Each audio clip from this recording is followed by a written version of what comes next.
So anybody could be a mystic. Do you think though that technology is a good thing? You start becoming your own enemy in your own head. If there was one advice for the youth today, what would it be? So I just love to know like how you define joy.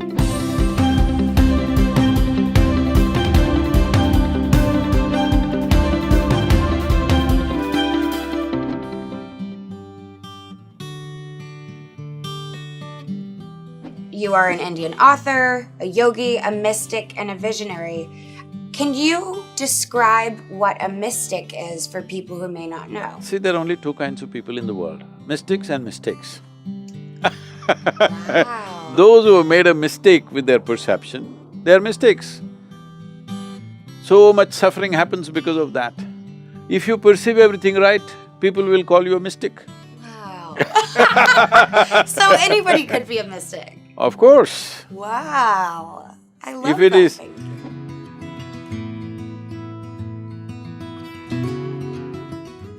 Do you think though that technology is a good thing or a bad thing?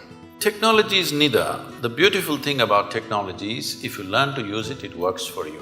But who you are will decide how you use it, isn't it? But how do you So deal… what we need to fix right now in the world is, who are we? This is what we need to fix. We've all become many things which we are not. Essentially, we are born as life on this planet. Rest of the things are taught to us, isn't it? Stop teaching all this stuff which makes us something other than human beings.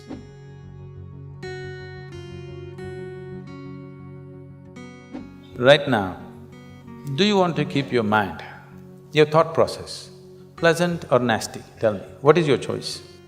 Ideally pleasant. Just tell me, pleasant or nasty?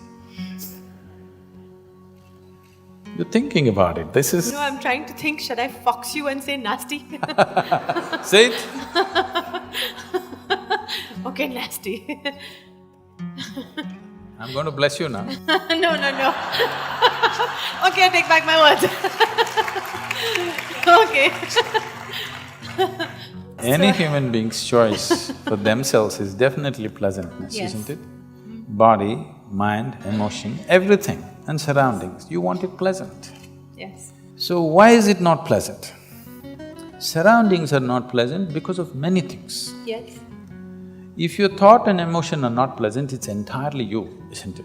It's like this. On a certain day, a lady went to sleep. A lady went to sleep. In her sleep, she had a dream. In her dream, she saw a hunk of a man standing in that corner. And then he started coming closer and closer and closer. He came so close she could even feel his breath. She trembled, not in fear. And then she asked, "What will you do to me?" The man said, "Well, lady, it's your dream."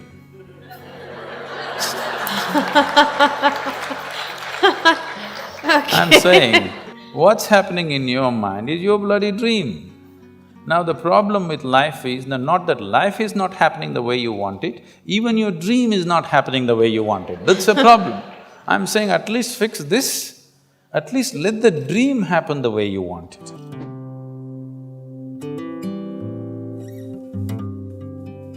I did this campaign called #IPledgeToBeMe, which was against body shaming. And I got so many emails, but this one email stuck with me. It was by this 9-year-old girl who wrote to me saying she's suicidal because she's fat and dark, and her family used to tell her that you're never going to get married. Nobody's ever going to marry a fat and dark child like you. So I feel like, this whole thing where you start becoming your own enemy in your own head, I think that has been starting pretty young for a lot of people. The level of exposure today is such that what happened to you at 14 is happening at 9. Yeah. It's like preponed everything. It is, yes. So what happened probably in my generation at 18 happened to you at 14. What happened to you at 14 is happening at 10 or 9 now. So this rush to live… Grow up. To live, Okay. essentially to live early, you know. Everybody wants to live, they think it's a race. Yeah. If life is a race, you must win. If you must win, you must get to the finish line quick. First, yeah. That means what? You must be buried first ahead of others. If you win the race, you're finished, isn't it? Yeah. Life is not a race.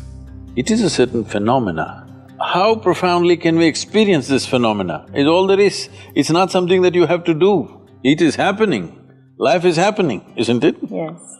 How profoundly will you experience is all there is in your hands.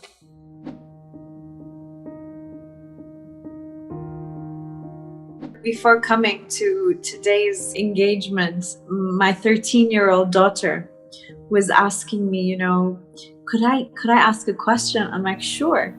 So this is from her picking up on this whole male-female that she is influenced by, given society and the narrative that has been played. And she said, I am curious to know if there was one advice for the youth today, what would it be? See, gender is a personal thing. I'm sorry, I'm putting it in a very basic way. Please. What is in somebody's pants is not my business or your business. It is only relevant in a few places like bathrooms and bedrooms and somewhere. In rest of the places, your gender is irrelevant. It's a question of your competence, what you can do, what you cannot do, what you're capable of, what you're not capable of. We need to bring the world to this place that what kind of body you have is not my business. Only in bodily relationships it matters. In rest of the time, it's not my business.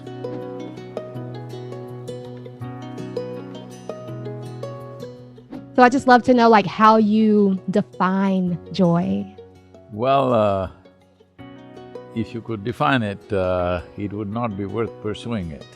Yes, I love that. Because, see, we're calling it by different names. Essentially, it is life. If it's exuberant, in its exuberance, it may be joy, it may be blissfulness, it may be ecstasy. Well, if it's relatable, it may become love.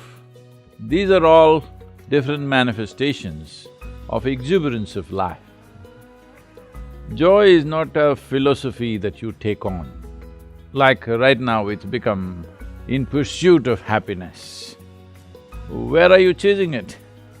And why is it elusive? Because you think it's somewhere else. It's just that this life, when it functions in an exuberant manner, not in a depressed way, in an exuberant manner, that means if you open the cork, it is exuberant. If you close it and keep it, then it becomes depressed.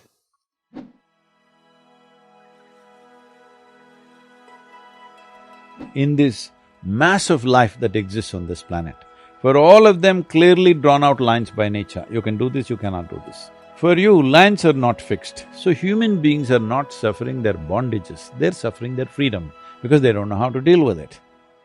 Let's unpack that.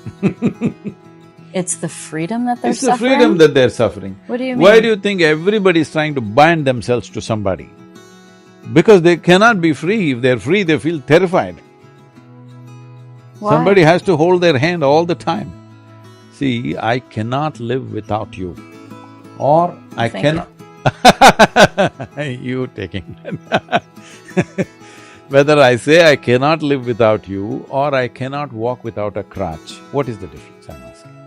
See, right now we made it very romantic and Yeah. nice. If I say I cannot live without you, that's supposed to be the best thing. No, I can live perfectly without you, Right, but by choice I'm having you here.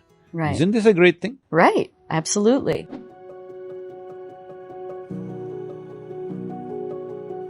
In many ways, a woman is like the flower of human species. A root is most important, but if a root doesn't flower, it'll feel frustrated. The fulfillment of life will not happen. If feminine has to find a place, the right place in the world, we need to create a balanced society where the finer aspects of life are as important as survival. If in our education systems, music, art, aesthetics become as important as science, mathematics and technology, only then feminine will find expression in a society. This must come into our education system, this must come into our social milieu. So, in only making this happen, empowerment of the feminine can happen.